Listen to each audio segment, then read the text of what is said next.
Mas eu quero começar com uma pergunta para entender melhor. Como é que entra na cabeça de um bandido? Quais são as técnicas que o negociador faz para ter empatia com um cara que não tem nada a ver com você?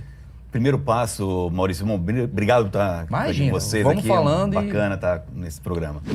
Mas o primeiro passo é compreender o negociador. A primeira lição de negociador é entender o conflito como algo comum nas relações interpessoais. Diferente do confronto, que a gente não quer, destrutivo, mas e perceber que na comunicação humana é algo muito complexo. Tem o emissor, tem o código, tem a outra pessoa que é o decodificador disso. Isso tudo é muito suscetível de você ter problemas de comunicação. O negociador ele tem que partir do entendimento que o conflito é comum. E na hora que ele está lá, numa negociação onde tem vidas em jogo e tem um criminoso tomando reféns, que é a expressão que a gente utiliza no meio policial, ele tem que ir para lá com esse desprendimento de entender que naquele momento é tudo muito crítico inicialmente e a função dele é abrandar essa situação drástica que tem no começo da ocorrência e a partir daí começar a construir essa relação. E, obviamente, a empatia é uma das ferramentas muito importantes que a gente utiliza. Um negociador que não tem essa capacidade de colocar a empatia no bojo da conversa, ele não vai conseguir ter sucesso. Mas como é que funciona assim? Você tá lá, agora eu quero entender a parte toda. Só para explicar, eu tô aqui com o comandante Luca, ele é um dos maiores negociadores do Brasil, 30 anos de PM, né, de polícia, Exato. né, tratou de vários sequestros, de vários casos aí. E a gente vai batendo papo e a gente vai entendendo. Como é que é assim? Você tá na tua casa, você recebe fala, cara, deu ruim, preciso de você aqui agora. Você para tudo e vai. Ou você já tem uma parada do tipo, cara, vou ficar de plantão o tempo todo. Como é que funciona esse momento da negociação? É bom entender como é que funciona a estrutura da polícia. Então, Sim. ela funciona mais ou menos assim. A sociedade, quando ela tem um problema, ela chama a polícia. São os policiais que a gente vê no dia a dia, trabalhando na rua, nas áreas territoriais. Mas, às vezes, a polícia tem um problema. E aí ela precisa chamar a sua tropa de elite. Então, em geral, a tropa de elite, a que eu comandei e fui fundador também aqui em São Paulo, chama GAT, que é o Grupo de Ações Táticas Especiais. Esse é um modelo, Maurício, que ganhou forma e representatividade no mundo inteiro. Nos Estados Unidos são as SWATs, na Alemanha GSG-9, na França GIGN. Scotland Yard, Muda o nome apenas, mas a essência é a mesma. Então nós somos, é como se fôssemos especialistas, igual tem na medicina, você tem o médico que é o clínico geral, e você tem lá o neurocirurgião, o especialista, o ortopedista que é o especialista. E na polícia nós temos os especialistas, em particular lá no GAT, que cuidam de situações muito diferentes, que é o caso, por exemplo, das ocorrências que envolvem reféns tomados. O que é isso? O cara vai fazer um assalto no estabelecimento comercial, deu errado porque ele foi incompetente, não planejou bem, ou a polícia foi eficiente, e antes que a fuga seja realizada, ele se vê cercado. Sim. E na hora que ele se vê cercado pela polícia, a primeira coisa que surge no criminoso é o medo do confronto. E, em geral, o criminoso tem muito medo do confronto com a polícia porque a polícia tem mais técnica, tem mais armas. Muitas vezes, não estou me referindo àqueles crimes super organizados, né? Mas o criminoso comum, esse que vai fazer um assalto numa loja.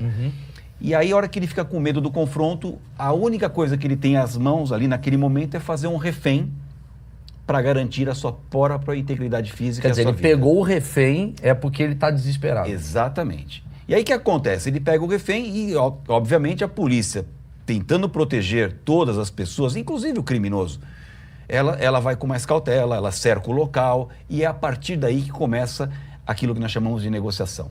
E a negociação serve para quê? Para fazer o criminoso entender que ele tem que liberar o refém e sair dali vivo e preso. Isso é o mundo ideal, só que as coisas não são tão simples assim. Porque o criminoso, na hora que ele faz o refém, embora o primeiro objetivo dele era salvar a própria vida, na hora que ele faz o refém, ele se engrandece, ele sobe, a gente diz que ele sobe no salto, né? Sim. E aí ele até tem a chamada fase do eu quero, que é a hora que ele viaja e fala, bom, eu quero carro forte, eu quero metralhadora, eu quero droga, eu quero dinheiro, eu quero helicóptero, né? Ele vira uma criança. Ele vira uma criança. Ele vira meu filho Gabriel de 3 anos. Exatamente. Fica desejoso de uma série de coisas que não tem o menor cabimento. E aí que entra também essa virtude do negociador de fazer ali aquela calma, aquela interpretação para a gente não cair no que eu chamo de tática do leite moça, sabe? Que é comigo assim, bateu, tomou, né? O cara fala esse monte de bobagem e você fala para ele no português rasgado o que vai acontecer ali. Como, por exemplo, eu poderia falar para ele, olha, meu amigo, não tem helicóptero, não tem carro forte, não tem droga, não tem dinheiro. Daqui você vai para o cemitério ou para a cadeia.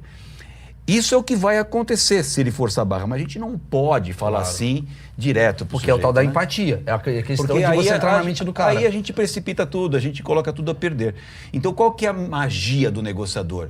É receber essa agressão, que de certa forma é uma agressão. Porque sempre é agressivo, porque ele tá com medo. E mais do que isso, hein, Maurício? Às vezes o criminoso, quando ele tá nessa fase do eu quero, ele pede coisas tão absurdas e faz até xingamentos ao policial. Só que nós, negociadores, a gente é preparado para isso. Nós temos resiliência como parte da nossa formação. E a gente cabe a nós interpretarmos isso como uma bolha ilusória na cabeça do sujeito. E aí, aos pouquinhos, a gente vai desbastando. Qual foi a coisa mais absurda que um cara já pediu pra vocês? Assim, um cara tava com um refém, ele pediu alguma coisa e falou, não tem como esse cara tá pedindo isso. Teve alguma coisa que você se lembra assim? Teve uma ocorrência que foi muito complexa para mim, foi até num templo evangélico, né? Porque o sujeito foi roubar um ônibus, deu tudo errado, eles fugiram da polícia na primeira fuga e se homiziaram, né? Se esconderam dentro de um templo evangélico. E aí aconteceu um problema, porque os policiais que chegaram ali para cercar o local, conversaram com esse criminoso e ele falou, olha, eu quero um carro porque eu quero fugir daqui. E eu não sei por que cargas d'água, até por inexperiência, o policial falou, vou ver. E ao falar vou ver, né, eu vou pensar, deu uma esperança pro sujeito. E aí, quando a coisa maravilhoso. Quando a coisa não mandou, e aí chamaram o GAT, que são os especialistas, eu fui para lá com a minha equipe. É um policial que fala, na volta a gente leva. É tipo, fudeu. O cara insistia porque queria o carro de todo jeito, sabe? Na cabeça dele, ele imaginava que eu ia dar um carro para ele liberar os reféns, para ele sair por aí. Né? E eu falei, meu amigo, a gente não tenta não falar a palavra não, né? Sim. A gente sempre tenta dizer de uma outra maneira que aquilo não é legal para o sujeito. E sabe o que eu tive que fazer que foi cômico até nessa ocorrência? O cara estava tão determinado na cabeça dele a ter um carro para fuga, que era o que ele queria, que eu falei para ele assim, fulano, olha só, aqui